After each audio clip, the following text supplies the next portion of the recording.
What up, guys? True Boxing here. Thank you for coming back to get hit with the truth.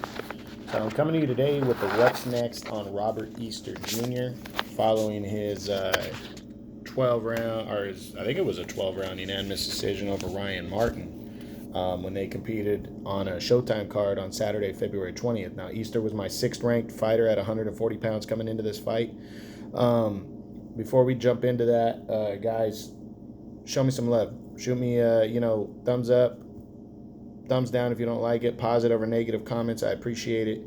And subscribe to my channel if you really like my videos. I'd appreciate that too. So let's jump into it, with Robert Easter Jr. So, he came in, took on Ryan Martin. He was a favorite coming in, but he hadn't fought in a while. He hadn't fought since since October of 2019 when he beat Adrian Granados by a 10-round close, somewhat controversial decision. Nobody really walking around complaining about it, but it was close. But so this was only his second fight at 140. So taking on Ryan Martin, Martin wasn't a big name, but he's been in the World Boxing Super Series. He took on Josh Taylor before, so got a little bit of a resume there because of that.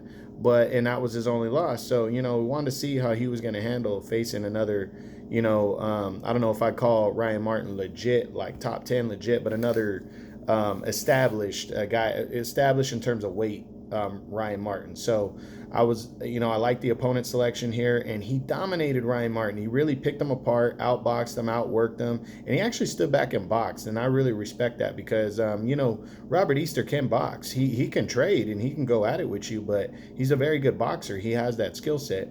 And I'm glad that's what he did because he looked really good. So it was a nice win. So now the big question is, what's next for Robert Easter Jr.?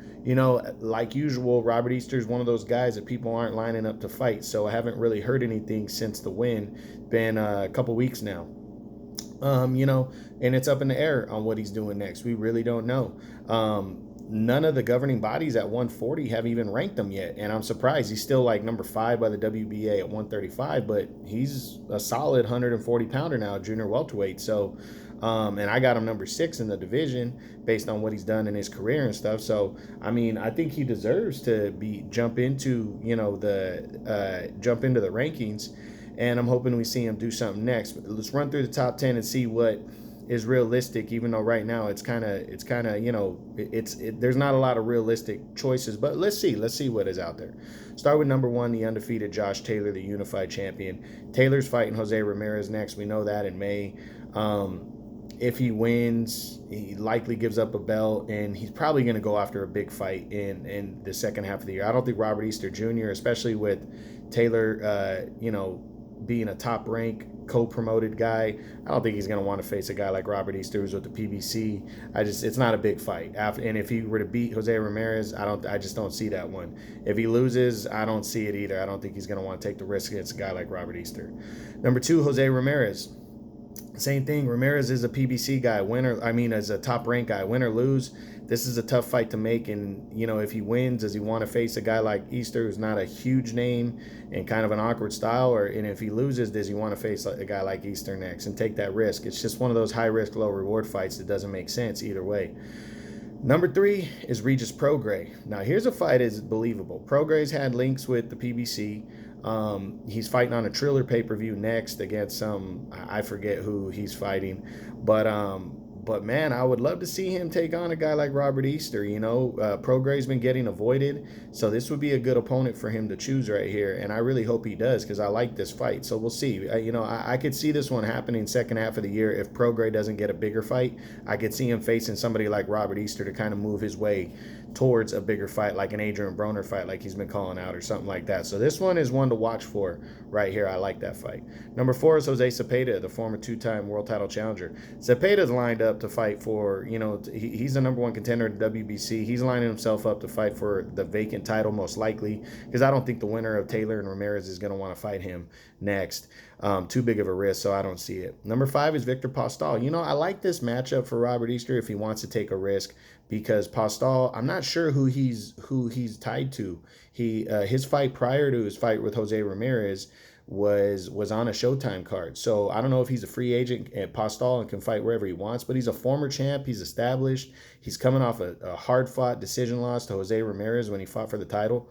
Robert Easter, these two guys are kind of in the same boat. Robert Easter and Victor Postol, they're both avoided guys, got some talent. Why not say fuck it and go for it if you can't find something else? Obviously, if I'm Robert Easter, I'm looking at other options first because Postol is a tough fight.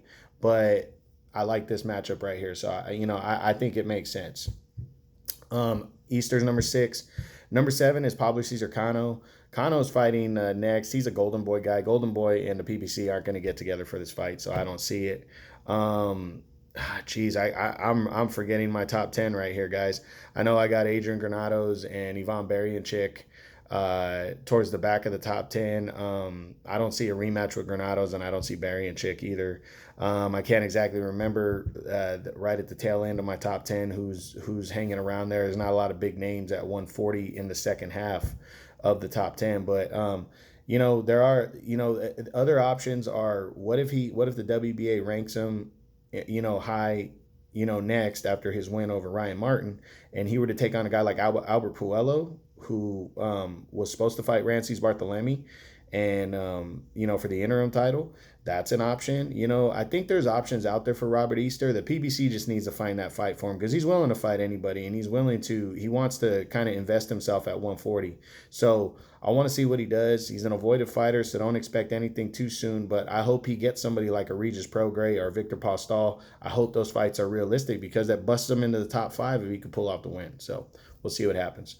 But all right, guys, that's the What's Next on Robert Easter Jr. True Boxing. You've been hit with the truth.